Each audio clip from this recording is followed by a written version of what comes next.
My sister Lily, 35F, had my niece Emma, 9F, when she was 26.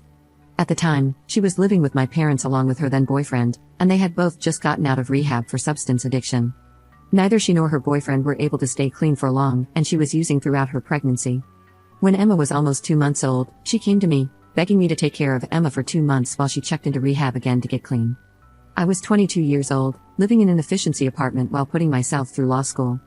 My parents insisted they couldn't care for an infant and suggested foster care to my sister, so I took my niece in. When my sister completed her rehab, she got back together with her boyfriend, who was still using substances. Thus began 5 years of a vicious cycle where one of them would get clean, only to be dragged back under by the other. I took legal guardianship of Emma, although it was still supposed to be temporary. Every time Lily would bring up taking her back, I would agree on the condition that they both passed a substance checking test, but it simply never happened. When Emma was almost 6 years old, my sister came to me, saying she was once again pregnant.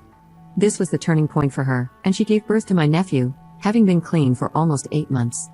Obviously, it was very hard for both me and Emma, going from her living with me to moving back with her parents.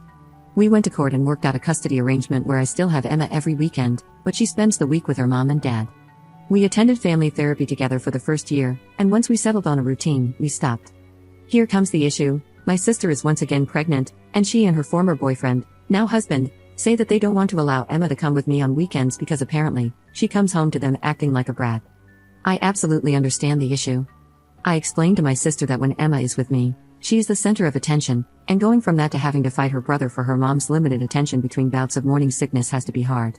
I offered to take my nephew on weekends as well to give my sister some rest or to possibly resume family therapy so Emma could work through these changes. My sister simply told me that Emma would be taking a break from spending time with me. I let her have 2 weekends with Emma, and then when she continued to stonewall me, I threatened to take her to court. We have a custody agreement in place, and I am still one of Emma's legal guardians. She said I'm throwing the past in her face and won't let her be a real mother to Emma. I'm conflicted because I raised Emma for almost 6 years, and I treasure every moment I spend with her, but am I getting in the way? Emma calls me every evening and asks what we are doing over the weekend and why I don't have time for her. Additionally, I think my sister is spinning it as me not wanting her to come. I just want what's best for Emma, so what should I do? Edit. To clear up some misunderstandings, Emma is now 9, and my sister has been clean for over 3 years. We transitioned Emma very slowly. She was with her parents every other weekend for a year, then we had a 50-50 split, and now I have her on weekends. For those saying I'm making it difficult for them to spend family time on weekends, I have always been flexible. If they told me they had weekend plans, I would absolutely let them take Emma. This is not about them wanting to do things with Emma, this is about them not wanting me to do things with Emma. They send her brother to my parents' house on Saturday and Sunday so they can unwind.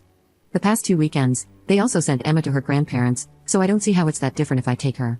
My sister is a stay-at-home mom, she does not work, so she has plenty of time with Emma.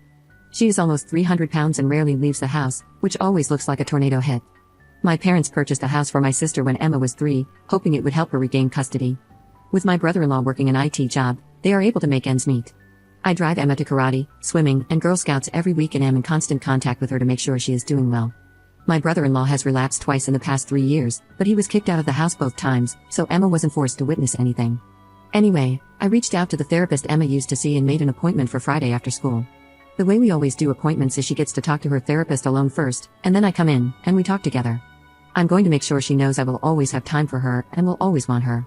I'm also going to ask whether she's happy living with her parents or whether she would prefer to spend less time there. Wish me luck, and thank you all for your feedback. Update 1.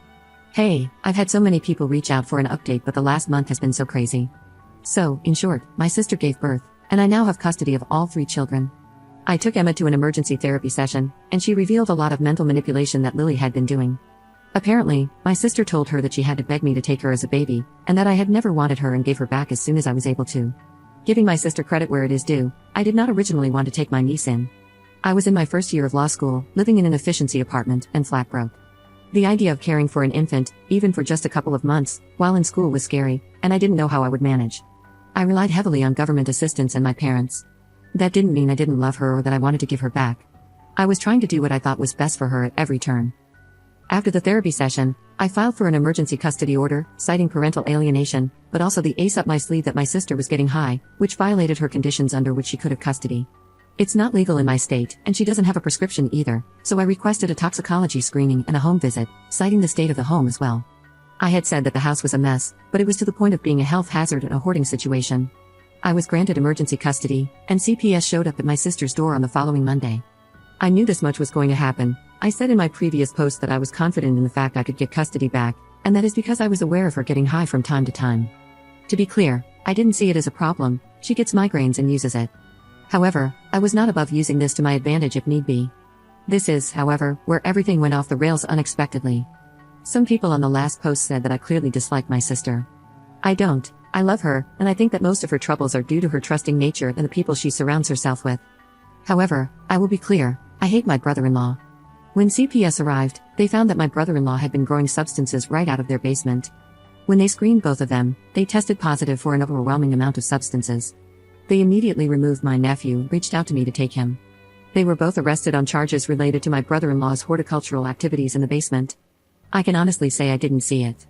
I knew she was depressed, but I didn't see any signs of her using again, and the fact that she was pregnant and using, words can't express my betrayal. I adjusted to life with 2 kids very quickly, but I knew that she was going to have another infant soon.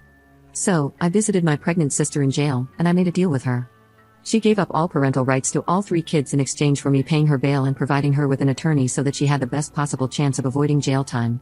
Unfortunately, I had to also bail my brother-in-law out and pay for his attorney fees. She gave birth a week ago. Thankfully, she didn't have to give birth in jail, and thankfully, my second nephew seems to be healthy despite her substance use. I have full custody of Emma and both her brothers and am in the process of filing for legal adoption, which is far different than guardianship, but I don't have doubts I will be successful given both parents signed away their rights. I know I'm doing the right thing. The past has shown me that I don't want to be in limbo, waiting for her to be clean long enough to take the kids back. It has also proven to me that I can't trust her. I don't want to co-parent with someone who will lie and manipulate like she did. Emma is thriving. I have literally never seen her happier, and despite some sleepless nights, the baby and I are doing well. I worry most for my 3-year-old nephew, Ian. He is doing well so far, but I don't think it has sunk in that this is permanent. We will definitely be doing family therapy. I hope that I have covered everything. Thank you so much to everyone who convinced me that everything was not right with Emma. Without you, I don't like to think what could have happened.